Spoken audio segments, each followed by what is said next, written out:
And I am now live. Okay, this is the first time I'm ever doing this, so this is going to be a bit of a test project. But for all you guys watching, this is basically going to be available on Patreon for those of you who are subscribers, and the minimum subscriber to actually be able to access this is the $1 a month subscriber thing, which and I do thank you guys for subscribing. $1 isn't much a month, but it is something, and I love the fact that I'm actually getting things from people to help with the podcast. So just first of all, just wanted to thank you guys for subscribing and kind of give you a heads up on what this series is actually going to be about. I'm actually writing the series for an online app. Let's see if I can bring it up on my phone and tell you what it's all about. It's called Saged, like when you would sage something, you've saged something. SAGED. It's on the Apple iPhone, yeah, the Apple Store, and it's completely and utterly free. And it basically is a collection of articles written by lots of different types of pagans. I will say it's very heavily on the Wiccan side of things, but I'm actually doing a series on there, which is where this comes from, on Irish deities. And the way that I'm writing it there is how you're reclaiming your sovereignty through the Irish deities. But generally speaking, what I wanted it to be about, just in general, was just information about lesser known Irish deities. And no, I'm not going to be talking about Welsh deities. No, I'm not going to be talking about any other Celtic deities at this point. I may go on after I've done this for a bit, go on to other cultures, but first off, I'm going to start with the cultures that I am most aware of and most have the most information on and have the most interest in, just to put it bluntly. Okay, so for the first several episodes, what I'm going to be discussing basically are some lesser known, or to me, lesser known gods and goddesses that seem to get a lot less coverage than they probably should, because there are many, many Irish deities out there, and many of them have interesting backstories, and they can be useful to work with when you're in specific situations.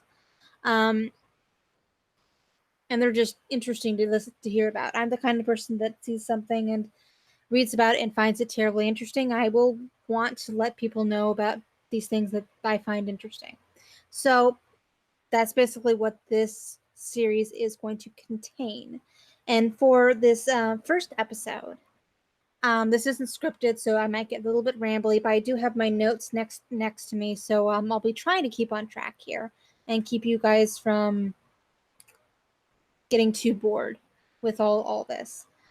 But the first deity that I'm going to be discussing or giving you a brief history on, or telling the story of, is the goddess Aine. And Aine is a powerful goddess of Irish sovereignty, fertility, and the midsummer sun. She has quite a few places in Ireland named after her and connected with her stories.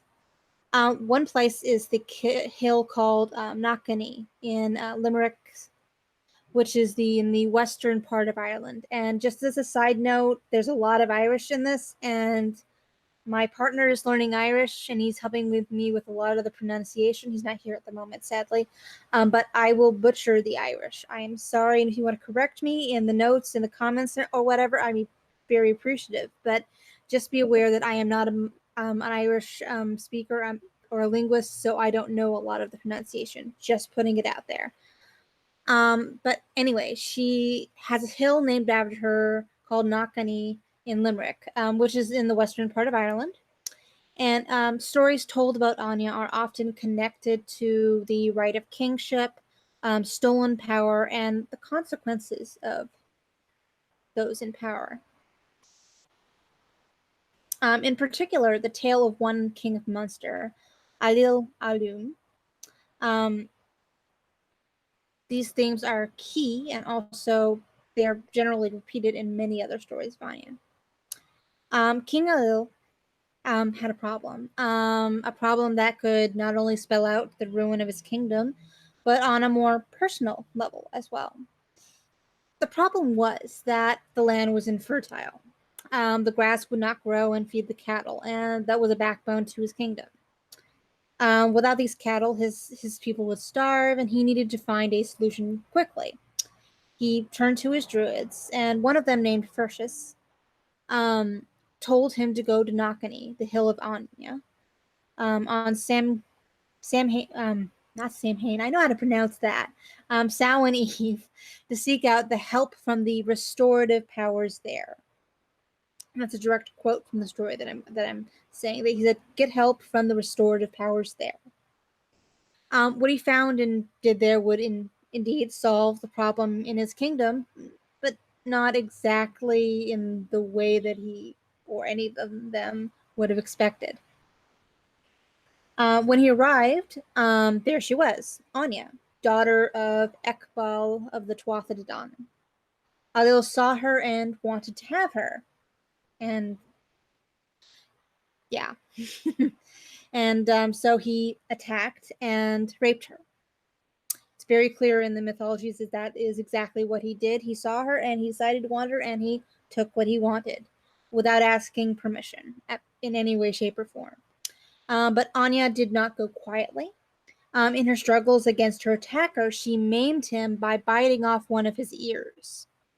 Now, before you scoff, you have to understand something about kingship in ancient Ireland. A king of Ireland must be whole and perfect in body, and like Nuada before him, Alil lost his right to kingship because of this seemingly minor injury. In this way, Anya becomes not only a powerful ally for women who are victims of assault, but she also has all the hallmarks of a powerful sovereignty goddess. Some stories go further and say that Elul was turned into a goose and then killed as well. This particular story I'm quoting from, um, well, the story in general tells a sad reality for women that continues to this day, but it also tells of a woman who fought and won against someone who thought to take everything from her. There also were hints that El had already lost his right to rule, but it was only this horrible act that sealed his fate. There are versions of this tale where Anya is tricked into marriage, but in the end, it's like the story of the Scottish Selkie. In the end, the trickster loses more than they truly gain.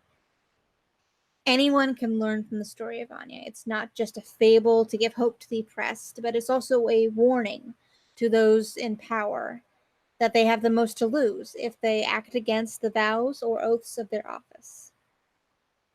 Okay, so this is a very powerful story, and let's go back a little bit to talk about a little bit about King Alil. I have some really interesting theories about the story, because if you read between the lines, there's a lot more information in here. And correct me if I'm wrong, but there's just a lot of information in between the lines here, because Alil himself, you get a lot of keys to his character, both by his actions, but also the actions of the people that are surrounding him. Um, I personally am of the opinion that,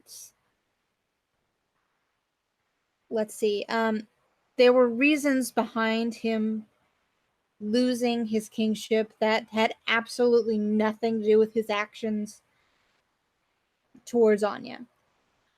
Um, Part of that is pointed at because there was a lack of fertility in the land, the lack of growth, the lack of continuing fertility. And that kind of points towards the fact that he was lacking in something that was not good for the land, and that he needed to change that, or at least try to find out what was wrong and actually fix the actual problem. And one of the problems I think because of what is written in the myth and reading between the lines, is the fact that there is no wife or child mentioned in the entire mythos for him before he actually interacts with Anya. And that might have been actually what was the main issue that was going on, where he wasn't doing his kingly duty and actually looking for a wife and continuing the line and getting an heir for the throne. So basically, the land, by taking away the fertility of the land, was pointing towards that, saying, hey, this needs to be fixed. There needs to be a continuation of the line here. Find yourself a wife and get a kid. That's pretty basic there. And it kind of points to the fact that Lil wasn't willing to do that. And in some versions of the myth, Alil actually tricks Anya into marrying him, and he actually gets a son out of it. And in some myths, the son is the one that actually continues the line and actually becomes the next king after his father is removed in whatever fashion that version tells. So those versions of the myth point towards that being the original problem. And other things might have been going on at that point that were causing an issue, but that I think is the main issue that was going on. And he just made it worse by going out and doing what he did. And so Anya and her son basically were the ones that took the kingship from him, that he had basically dishonored and did not have the right to have any longer. So that's basically it. This is a very big story, especially during around the midsummer or summer solstice, or in that kind of the summer. And we actually work with Anya as a grove. We actually work with her. We've worked with her 2 years now, and she's very good when you want to get rid of or help remove leaders who are abusing or misusing their power, as is. I don't want to get political on this podcast, but we're dealing a lot with that in the American political system at this point. So we've been working with her a lot during the summer to actually try and remove those leaders that are abusing their powers as they shouldn't be, and going against their oaths and things of that nature. And she's very big on that. She's very big about removing people from power who do not belong there, and maybe replacing them with better people that will not abuse the people they're supposed to be helping and protecting. Okay, so that's pretty much it. That's all I got for you this time around. I've actually already got the next one written up, and the next one I'm going to be trying to put these out. What is it? It's a Tuesday now.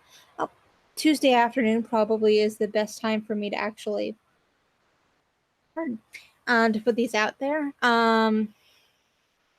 Next time around, I'm actually going to be telling more of the story of a deity that there's a funny story attached to this particular deity, and it was a lot of fun to actually write this. And she's coming up next, and you may know her as Canola, oddly enough. But I'll tell you the story of Canola and how we found her actual name next time I see you, which should be next Tuesday. Is where I'm be trying to keep these weekly, so I can just do a quick little broadcast about these deities. And so next up, Tuesday, around 4 o'clock p.m. is when I'll be doing these streamings. The next one up is Canola and how we found her actual name and rediscovered her. And it's a really interesting story. I'll get into that next time. But thank you guys for watching. I hope you guys continue to subscribe, and maybe even subscribe to the $5 level as well. I'm going to be posting more videos that are exclusively for the $5 ones as well. So thank you guys for listening. Thank you guys for subscribing, and hope to see you next week, same time next week. All right. Talk to you later. See you later.